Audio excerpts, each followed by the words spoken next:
आप सबने ये गाना तो सुना होगा, सात समंदर पार मैं तेरे पीछे पीछे आ गई। लेकिन सात समंदर पार की बात छोड़िए जनाब, आप देखिए जम्मू की तस्वीरें। कल बारिश हुई, सभी न्यूज़ पोर्टल्स और मीडिया ने ये खबरें दिखाई कि लोगों के घरों में पानी घुसा है। कई दिन से ये खबरें दिखाई जा रही हैं, लेकिन मजाल है कि विभाग के कानों पर जू तक रेंग जाए, विभाग को ये खबरें दिखाई दें। मानो विभाग सोच आ गया है, वो गहरी नींद में है। वो नींद भी ऐसी कि वो कुंभकर्ण नींद है, जिस नींद से जागना बड़ा मुश्किल है। वो जाग तक नहीं पा रहे। लोगों के घरों में पानी, सड़कों पे पानी, पानी ही पानी हुआ पड़ा है। हालांकि लोग ये मांग कर रहे थे कि आर्टिफिशियल लेक जो है, कृत्रिम झील जो है, उसका काम जल्दी से किया जाए। तो विभाग ने वो तो किया या नहीं किया, सरकार ने वो तो किया या नहीं किया, लेकिन पूरे जम्मू को झील में तब्दील कर दिया। ना तो नालों का रखरखाव ठीक से हुआ, ना तो उनकी सफाई ठीक से करवाई गई, और ना ही बरसात आने से पहले उन्हें पता था कि हर बार ये होता है, इसका रखरखाव करें या कोई ऑप्शन, कोई विकल्प इसका ढूंढा जाए कि किस तरीके से लोगों के घरों में घुसने वाले पानी को रोका जाए, किस तरीके से रखरखाव किया जाए, किस तरीके से जो इलीगल इंक्रोचमेंट है उसे हटाया जाए। पिछली बार भी ये खबरें चली थी, लेकिन क्या हुआ? कुछ नहीं। विभाग तो कुंभकर्ण की नींद में सोया हुआ है। उन्हें नहीं दिखता कि नालों के ऊपर इलीगल इंक्रोचमेंट हुई है। उस इलीगल इंक्रोचमेंट को हटाना चाहिए। नहीं हटाएंगे। हटाएंगे क्यों भाई? इलेक्शन आ रही है, इलेक्शन में नेताओं के वोट कम हो जाएंगे, उनको वोट नहीं मिलेंगे। क्योंकि जब घर टूटेंगे, जिनके घर टूटे, जिन लोगों ने इलीगल इंक्रोचमेंट की है, उन लोगों का भी तो वोट है, और वोट के लिए तो नेता कुछ भी कर सकते हैं। तो अगर इस बीच में इलेक्शन से पहले ये हुआ, ये कार्रवाई हुई, तो नेताओं को नुकसान होगा। और किस किस पार्टी के नेताओं को नुकसान होगा, ये सब आप जानते हैं। तो बहरहाल मुझे ये लगता है कि इसी कारण इलीगल इंक्रोचमेंट को नहीं हटाया जा रहा। अगर हटाया गया तो वोट का नुकसान होगा, और वोट का नुकसान उस पार्टी के लोगों को हुआ तो उच्च अधिकारी या आला अधिकारी जो हैं उनके लिए मुसीबत बन जाएगी, फिर नौकरी करना मुश्किल हो जाएगी। तो इसलिए ठंडे बस्ते में सब डाल दिया जाता है, लेकिन नुकसान लोगों का लगातार होता जा रहा है। कानून तो कानून है, कानून को कानून के हिसाब से काम करना चाहिए। इलीगल इंक्रोचमेट को हटाना चाहिए। नालों को, नालियों को, सड़कों को जिस तरीके से बनाया गया है उसकी भी जांच करनी चाहिए। क्योंकि अगर उसकी जांच सही तरीके से की गई होती, उन्हें सही तरीके से बनाया गया होता, उनका सही तरीके से रखरखाव किया गया होता, तो आज हालात ये ना होते। अब आप अंदाज़ा लगाइए, ये जो तस्वीरें मैं आपको दिखा रहा हूँ, ये तस्वीरें कल शाम की हैं। ये तस्वीरें बिश्नाह को जाते हुए रास्ते में आती हैं। अब क्या किसी को ये समझ नहीं है? कोई इंजीनियर नहीं है, इसे ये समझ नहीं है कि ये पानी कहाँ जा सकता है, इस पानी को किस ओर निकालना है। सड़क के दोनों ओर नाला नहीं है। अगर नाला नहीं है तो पानी जाएगा कहाँ?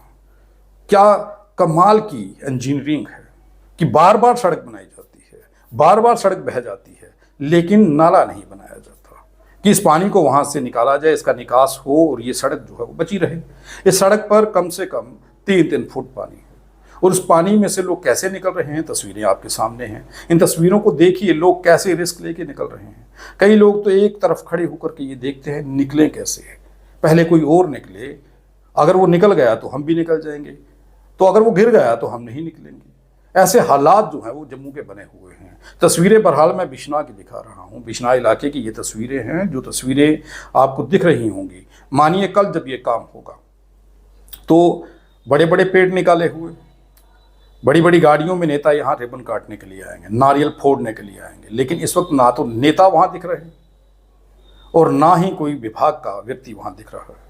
बहरहाल अगर जम्मू के लोग सड़कों को, नालियों को और पुलों को तरक्की मानते हैं तो इस तरक्की को ही समझ लीजिए।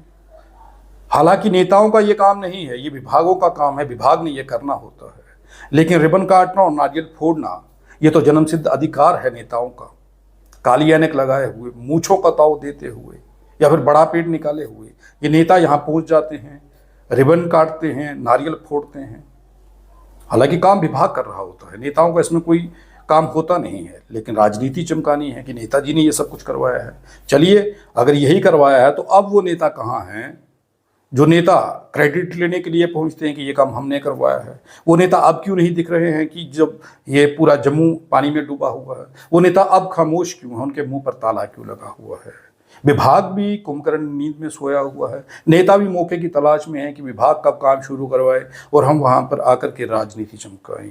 बहरहाल जो भी हो, विभाग और नेता क्या सोचते हैं, क्या करते हैं, वो सब आप जानते हैं, लेकिन नुकसान किसका होता है ये सब आप भी जानते हैं। नुकसान होता है आम जनता का। तो वोट डालने से पहले एक बार सोच लीजिए कि जब आप वोट कास्ट करते हैं तो क्या नाली, सड़क या पुल के निर्माण के लिए वोट कास्ट करते हैं, या फिर अच्छी सरकार चुनने के लिए वोट कास्ट करते हैं, अच्छा नेता चुनने के लिए वोट कास्ट करते हैं? आपको भी ये सोचना होगा कि आप लोग जब वोट करते हैं, वोट करने से पहले आपको ये पता होना चाहिए कि आपके 5 साल जिस नेता को आपने दिए हैं वो नेता किस तरीके से काम करेगा, ये सब सोच सकते हैं आप।